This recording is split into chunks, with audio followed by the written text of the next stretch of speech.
Hello, BookTube.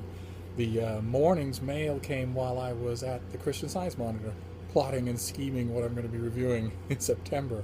And it's not a very big shipment, but the packages are big, which is even better in some ways than sheer numbers.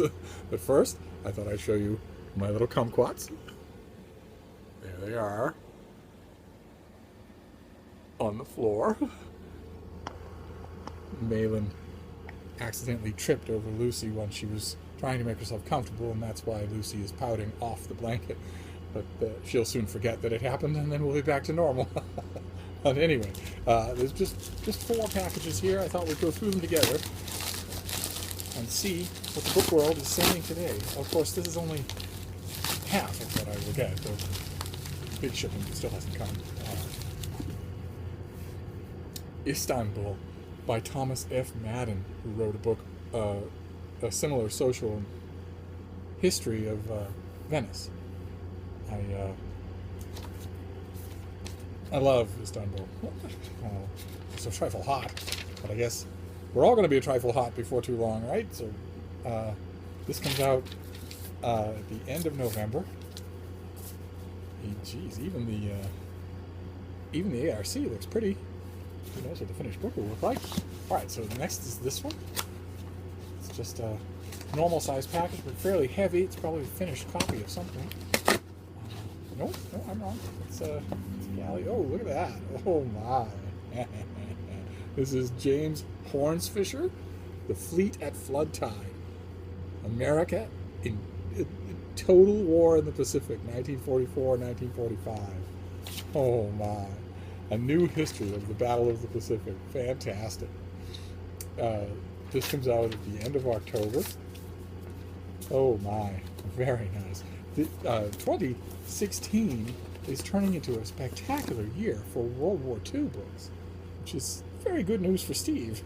Right now, the last 2 are girthy. Because this thing is quite large. What is this going to be? No, it's 2 books. Okay. 1916 by Tim Pat Coogan, 100 Years of Irish Independence. Interesting. Very good. Irish history. I don't know who I can pitch this to.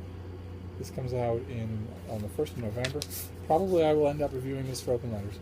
But I'll definitely do it. He's a favorite of mine. And then what's this? This is JFK and the Masculine Mystique by Stephen Watts. A fresh look at the legacy of JFK, placing him at the center of a shift in the cultural ideal of the American male, from domesticated breadwinner to elegant, virile adventurer. Okay. This comes out in the first week of November. I will be very interested in seeing how Stephen Watts transforms John Kennedy into an elegant, virile adventurer. Unless he buys into every single rumor of extramarital affairs, and, well, the elegant I guess he had, but only if you didn't see him on vacation. But an adventurer? Guy who sat in a rocking chair. Who is Stephen Watts, anyway? Who is he when he's at home? Is he going to be able to interest me? He's an award-winning professor of history at the University of Missouri.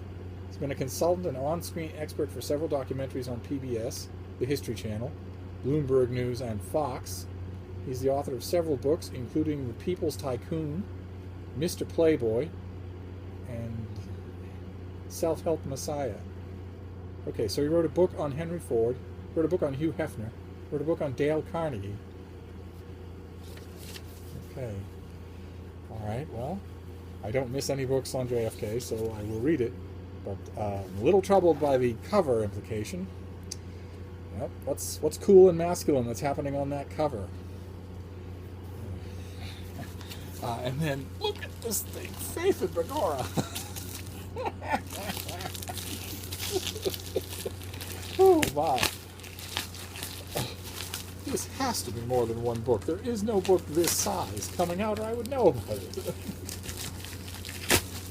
Oh, not not only more than one book, it's more than one package.